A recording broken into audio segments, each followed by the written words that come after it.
नमस्कार, मैं हूं आपके साथ आशुतोष चतुर्वेदी। शाम के 4 बजने जा रहे हैं। वक्त है 4 के अलार्म का, जिसमें हम दिखाएंगे दिन भर की हर बड़ी खबर का राउंड अप। और 4 बड़ी खबरों पर सबसे पहले हम डालते हैं नजर। तो आज 4 बड़ी खबर कौन सी है जो आपके सामने रखने जा रहे हैं, आइए देखते हैं। शुरुआत करते हैं।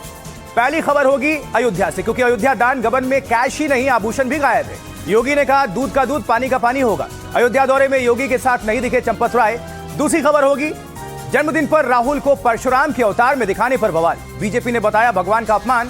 तीसरी खबर मुंबई का वर्सोवा बीच बना कई लोगों का बिस्तर, भारी गर्मी के बीच रात में सोने के लिए पहुंच रहे लोग। और चौथी खबर क्या अमेरिका ईरान के बीच समझौते को इजराइल लगाएगा पलीता। लेबनान पर हमलों को लेकर जेडी वांस का सब्र टूटा। ये तो 4 बड़ी खबर है जो आपके सामने रखेंगे सबसे पहले, लेकिन इसके अलावा भी जो भी बड़ी खबर होगी आज की, चाहे भारत से या दुनिया के किसी भी हिस्से से, आपके सामने रखेंगे 4 के अलावा में। अगले 1 घंटे तक हमारे साथ जुड़े रहिए। लेकिन शुरुआत इस वक्त की 4 तस्वीरों के साथ करेंगे। आइए डाल लेते हैं क्या है खास उसमें। और आज की 4 जो चर्चित तस्वीरें हैं कहां से हैं, ये रही आपके सामने। देखिए गाजा में इजरायली ड्रोन ने एक कार पर अटैक कर दिया। 3 लोगों के मारे जाने की खबर है, कई लोग इसमें घायल हो गए हैं। ये देखिए पूरी तस्वीर।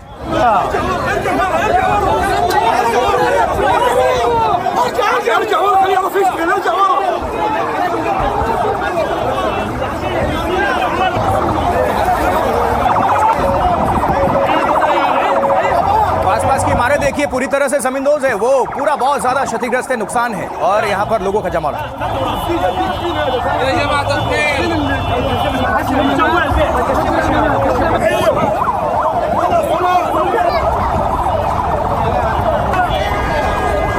गाजा से तस्वीरें हैं। आईडीएफ का ये ड्रोन अटैक, 3 लोगों के मारे जाने की अब तक खबर, और इसमें दर्जनों घायल हैं। चलिए आगे बढ़ते हैं। आज की अब दूसरी तस्वीर पश्चिम बंगाल से, क्योंकि पश्चिम बंगाल के कई जिलों में भारी बारिश से हालात बिगड़े हैं। कई जगह भूस्खलन की भी खबरें सामने आई हैं। ये पूरी तस्वीर देखिए।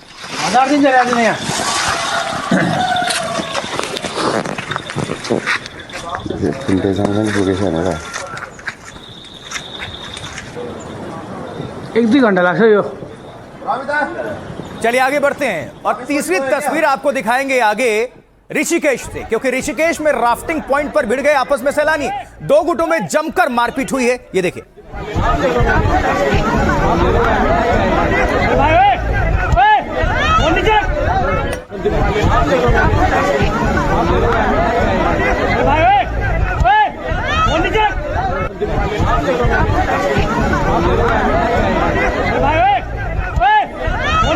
अगली खबर, अगली तस्वीर फीफा से, क्योंकि फुटबॉल वर्ल्ड कप के नॉकआउट राउंड में पहुंचा मैक्सिको और फैंस ने वहां जमकर मनाया है जश्न। ये देखिए जश्न।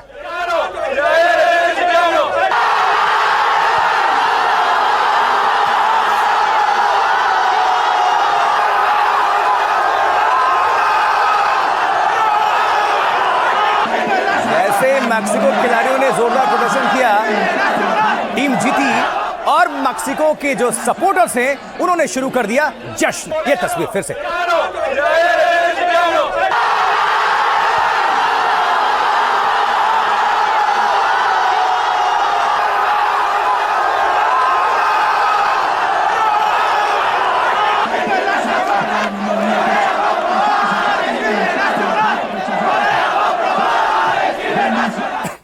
चलिए हो गई 4 तस्वीरें आपके सामने रख दी। अब 4 के अलावा में आज की पहली खबर आपके सामने रख देते हैं।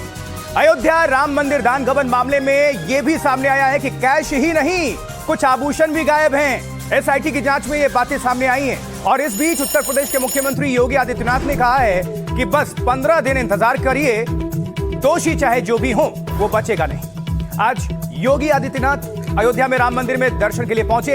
इस मौके पर तीर्थ क्षेत्र ट्रस्ट के महासचिव चंपत राय उनके साथ नजर नहीं आए। कल ही अयोध्या के डीएम ने कहा था कि चंपत राय अपने किसी प्रतिनिधि को नियुक्त करें। चंपत राय के एक करीबी रामशंकर यादव दानगबन मामले में घिरे हुए हैं और अब तक 60 से ज्यादा लोगों से एसआईटी पूछताछ कर चुकी है, जिसमें बहुत सारे लोग हैं, मंदिर ट्रस्ट से जुड़े हुए, बैंक से भी जुड़े हुए लोग, इसमें बहुत लोग अभी निशाने पर हैं। मुख्यमंत्री इसी बीच उन्होंने कहा है कि कोई भी दोषी हो बचेगा नहीं, दूध का दूध पानी का पानी हो जाएगा, बस 15 दिन इंतजार करें।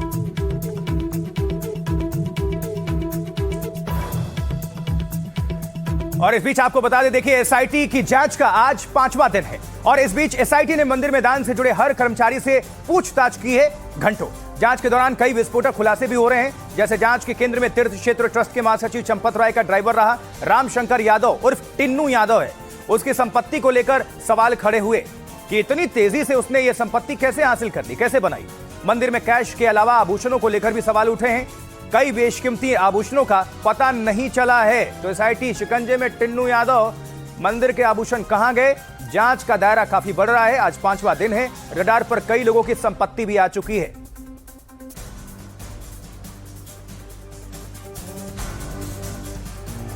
उत्तर प्रदेश की सियासत में यह मुद्दा जो है इस वक्त अभी प्रमुख है।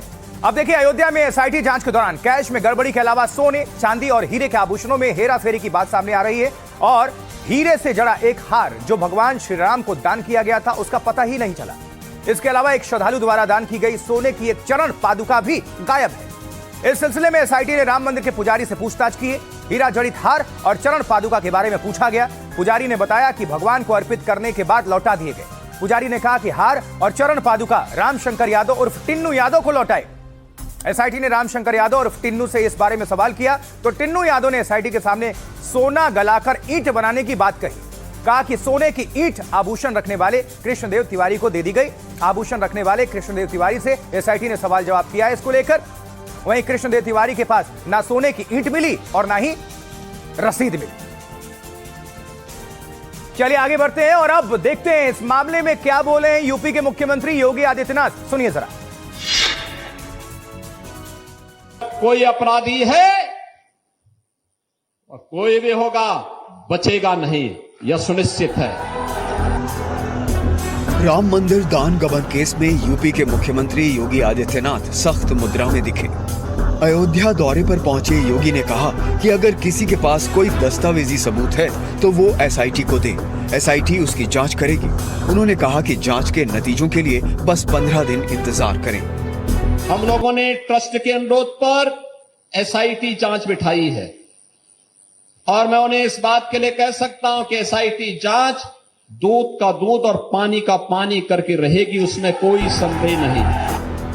लेकिन साथ ही उन्होंने कहा कि जो भी मामले से जुड़े लोग हैं वो बेवजह बयानबाजी से बचें। मेरी सभी संबंधित से यही अपील होगी, एसआईटी की रिपोर्ट आने तक कोई बयानबाजी कतई न करें, क्योंकि बीच बीच में जब बयानबाजी होती है तो वह जांच को प्रभावित करती है। कांग्रेस और समाजवादी पार्टी के आरोपों पर योगी ने कहा कि जो राम के अस्तित्व पर सवाल करते थे, जिन्होंने राम भक्तों पर गोली चलवाई, वो हमें उपदेश न दें। तो जैसा कि आपको बताया, इस मामले में एसआईटी जांच का आज 5वां दिन है। एसआईटी दान के पैसे को गिनने से लेकर जमा करने तक की हर प्रक्रिया को खंगाल रही है, जांच कर रही है। एक रिपोर्ट रख रहे हैं आपके सामने, देखिए विस्तार से। अयोध्या में राम मंदिर से महज 200 मीटर दूर ये तीर्थ यात्री सुविधा केंद्र सुर्खियों में है। मंदिर की ही आकृति में बने इस केंद्र के तहखाने में वो काउंटिंग रूम है जहां दान के पैसे और आभूषणों की गिनती होती थी।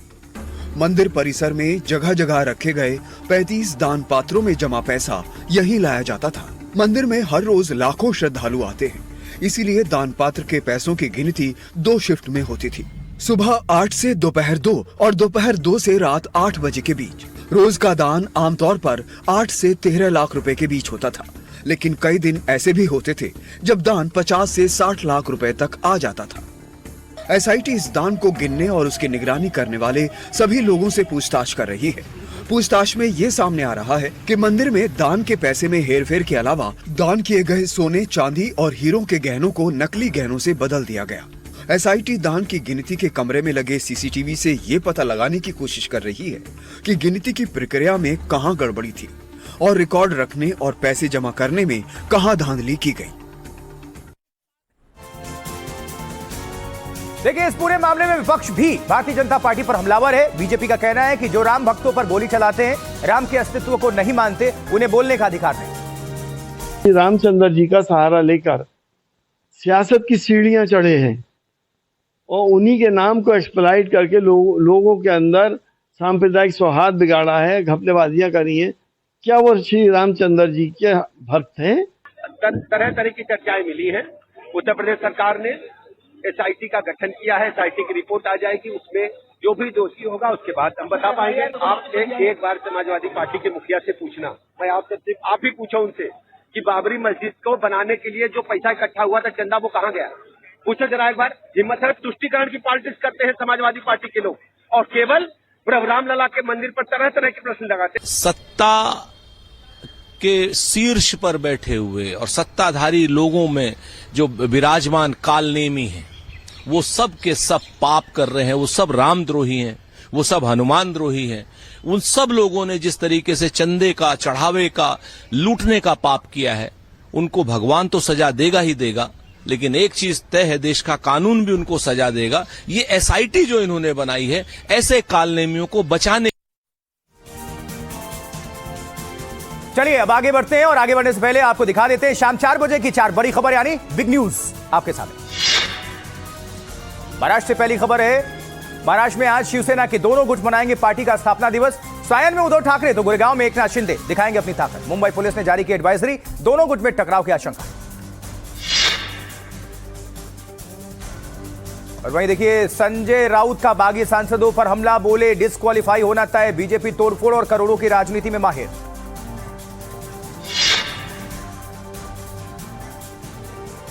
रांची के आरएसएस दफ्तर पर हमले के मामले में नया खुलासा, आरोपी अमन अंसारी का आईएसआई कनेक्शन सामने आया। आरोपी की कांच की बोतल के साथ पाकिस्तान में बैठे हैंडलर्स को भेजी थी फोटो। और कोलकाता में भारी बारिश से बिगड़े हालात, सड़कों पर घुटनों तक भर गया पानी, जनजीवन बुरी तरह से अस्त व्यस्त है। चलिए अगली खबर कांग्रेस नेता राहुल गांधी से जुड़ी हुई, क्योंकि राहुल गांधी के जन्मदिन पर वाराणसी में आज विवाद पैदा हो गया। गंगा में खड़े होकर कांग्रेस कार्यकर्ताओं ने राहुल गांधी की तस्वीर पर दूधाभिषेक कर दिया। अब खास बात यह है कि तस्वीर में राहुल गांधी को परशुराम अवतार में दिखाया गया है। राहुल के एक हाथ में फरसा और दूसरे हाथ में संविधान की किताब दिखाई गई है। बीजेपी ने इसे भगवान परशुराम का अपमान बताया है।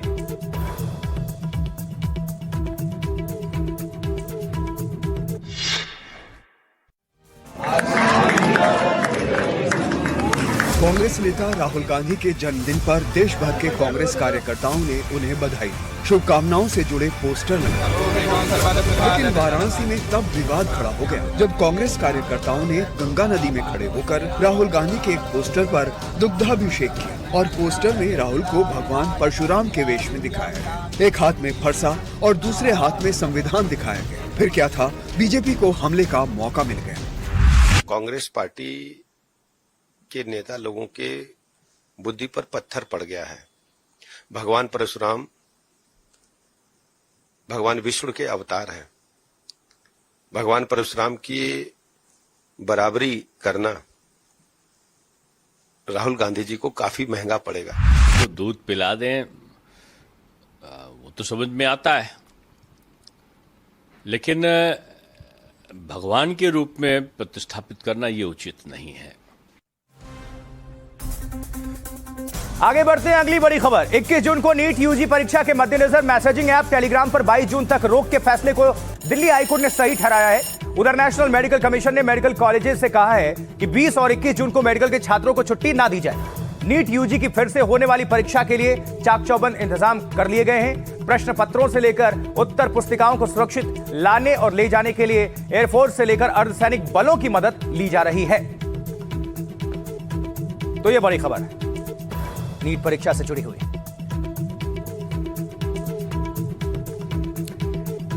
इस बार फुल प्रूफ पूरी तैयारी का दावा है सरकार की तरफ से और इसके लिए इंडियन एयरफोर्स का इस्तेमाल किया गया।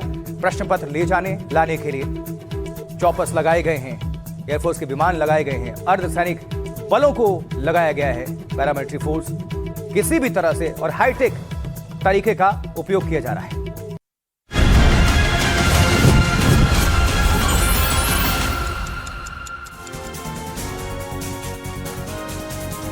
ब्रेक के बाद 4 के अलाम में एक बार फिर से बढ़ते हैं आगे। एनडीटीवी इंडिया पर मैं आपके साथ आशुतोष चतुर्वेदी। क्या इजराइल, अमेरिका और ईरान के बीच हुए समझौते को पलीता लगाने में जुट गया है? यह सवाल इसलिए कि इजराइल ने समझौते पर दस्तखत के अगले ही कुछ घंटों बाद उसका घोर उल्लंघन कर दिया। अमेरिका की उम्मीदों के उलट इजराइल ने लेबनान में फिर से बड़े पैमाने पर हमले कर दिए। अब इजराइल ने हिजबुल्लाह के बहाने लेबनान के 11 शहरों पर बमबारी की। इन हमलों में कम से कम 18 लोगों के मारे जाने की खबर और 33 घायल। कई लोगों के मलबे में दबे होने की आशंका भी है। लेबनान के स्वास्थ्य मंत्रालय के मुताबिक 2 मार्च से अब तक इजराइल के हमलों में करीब 4000 लोग मारे जा चुके हैं, 12000 से अधिक लोग घायल हुए हैं। भीषण तस्वीरें, ये धमाकों की गूंज सुनिए जरा, एक बार सुनवाइए।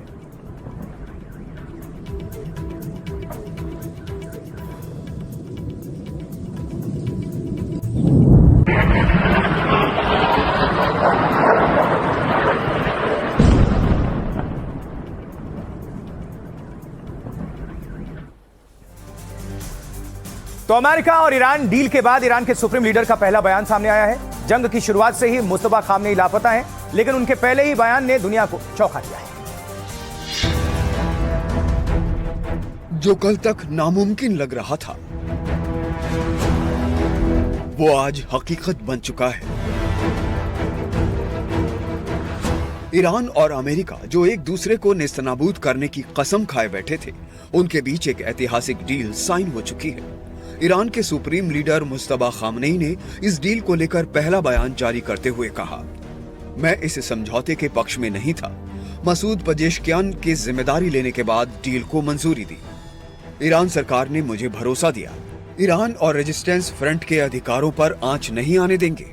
अमेरिका की नाजायज मांग को स्वीकार नहीं करेंगे। अगर अमेरिका ने लालच दिखाया तो बर्दाश्त नहीं करेंगे। ट्रंप ने डील के लिए हताशा में सारे हथकंडे इस्तेमाल किए। मुस्तफा खामनेई ने साफ तौर पर डोनाल्ड ट्रंप पर निशाना साधा और साफ कर दिया कि ये डील ईरान की कमजोरी नहीं बल्कि ट्रंप की बेबसी है। एक और फारस की खाड़ी से अमेरिका के एयरक्राफ्ट कैरियर पीछे हट रहे हैं, वहीं हर गुजरते पल के साथ इजराइल सरकार का असंतोष भी बढ़ता जा रहा है।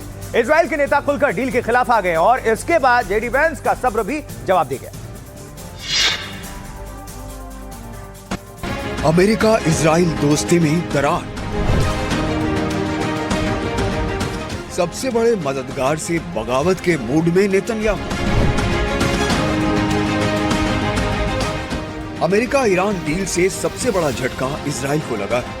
नेतन्याहू सरकार के कई मंत्रियों ने इस डील की तीखी आलोचना की, जिसके बाद अमेरिका के उपराष्ट्रपति जेडी वेंस ने तीखा पलटवार किया and in some ways very personally attacked the President of the United States. And I guess my message to them would be twofold. Number one, Donald J. Trump is the only head of state in the entire world who is sympathetic to the nation of Israel at this moment in time. And he happens to be the head of state of the world superpower. JD Vance यही नहीं रुके, बेहद कड़े लहजे में Israel को America के एहसान भी गिना डाले। उन्होंने कहा कि जिन हथियारों ने इजराइल की रक्षा की है, उनमें से 2/3 हथियार अमेरिका में बने हैं। देखिए, अमेरिका और ईरान की डील में साफ लिखा है कि लेबनान में भी हमले रोकने होंगे, लेकिन इजराइल का रुख डील के खिलाफ लग रहा है। इजराइल के राष्ट्रीय सुरक्षा मंत्री इतामार बेन ग्वीर का बेहद आक्रामक बयान आपको दिखा देते हैं। देखिए, बेन ग्वीर की खुली धमकी क्या है। एक इजरायली मां के हर एक आंसू के बदले 1000 लेबनानी माताओं को रोना होगा। पूरे लेबनान को जलना होगा। इजराइल को पूरी दुनिया के सामने साफ कर देना चाहिए। इजराइल ने यह बात कही है। लेबनान के लिए हमारे नागरिकों की सुरक्षा कोई मजाक नहीं है। मैंने नेतन्याहू से निजी मुलाकात में भी यही बात कही। जीत के लिए आपको पागल होना पड़ता है, आतंक को कुचलना पड़ता है, और हम यही कर रहे हैं, यही करें। आगे करते हैं। अगली खबर यह है कि जादू टोना के बहाने एक से एक अपराधों को अंजाम दिया जाता रहा है।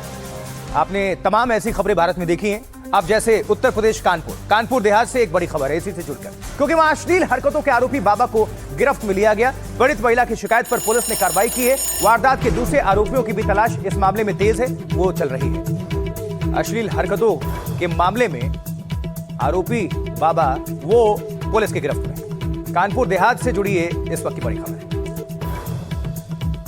देखिए, कानपुर देहात के उस बाबा ने अपना धाम बना रखा है जहां भक्तों की भीड़ जुटती है। वो शख्स बोतल के पानी में फूंक मारकर लोगों का इलाज करने का दावा करता है, इसलिए उसे बोतल बाबा भी कहते हैं। लेकिन पर्दे के पीछे कुछ और खेल चल रहा था। बोतल से उनकी सच्चाई बाहर निकल आई। रिपोर्ट देखिए।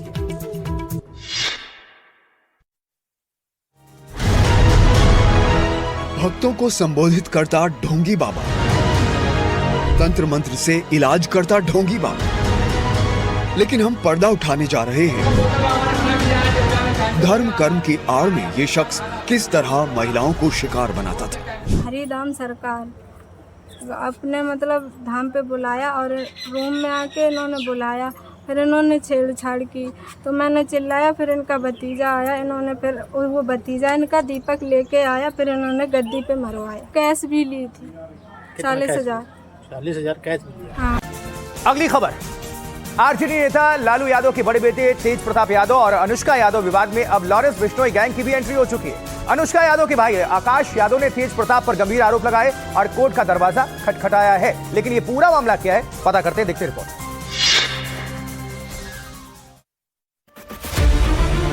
पटना में दर्ज एफआईआर ने सियासत को गरमा दिया है। अनुष्का यादव के भाई आकाश यादव ने तेज प्रताप यादव पर गंभीर आरोप लगाए हैं।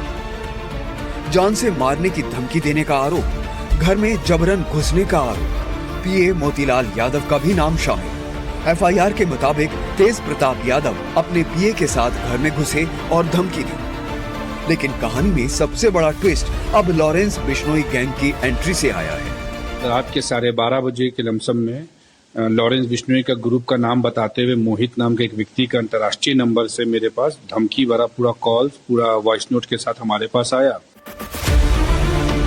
वहीं तेज प्रताप यादव ने इन आरोपों को पूरी तरह खारिज कर दिया। सोशल मीडिया पर पोस्ट कर उन्होंने पलटवार किया। तेज प्रताप का कहना है कि जिसे कानूनी नोटिस दिया गया था वही अब झूठे और मनगढ़ंत आरोप लगाकर केस दर्ज करा रहा है। आइए आपको विस्तार से बताते हैं पूरा इस मामले को लेकर। मई 2025 में तेज प्रताप यादव के सोशल मीडिया अकाउंट से एक तस्वीर वायरल हुई थी जिसमें अनुष्का यादव के साथ उनके 12 साल पुराने प्रेम संबंध होने का दावा किया गया था। इस पोस्ट के बाद लालू परिवार और पार्टी के भीतर भारी उथल पुथल मची थी। फरवरी 2026 में यह खबर सामने आई कि अनुष्का यादव ने एक बेटी को जन्म दिया है। तेज प्रताप यादव ने अनुष्का या उस बच्ची के साथ अपने किसी भी तरह के रिश्ते होने से साफ इनकार कर दिया। उन्होंने आरोप लगाया कि उन्हें बदनाम करने की साजिश है। इस कहानी में नया मोड़ तब आया जब अनुष्का यादव के भाई ने पटना सिविल कोर्ट में तेज प्रताप के खिलाफ एक आपराधिक मुकदमा दर्ज कराया और आरोप लगाया कि तेज प्रताप यादव अपनी कथित बेटी से मिलने के लिए जबरन उनके घर में घुसे। आकाश ने यह भी आरोप लगाया कि जब उन्होंने इसका विरोध किया तो उन्हें लॉरेंस बिश्नोई गैंग के नाम पर विदेश से जान से मारने की धमकियां दी गई।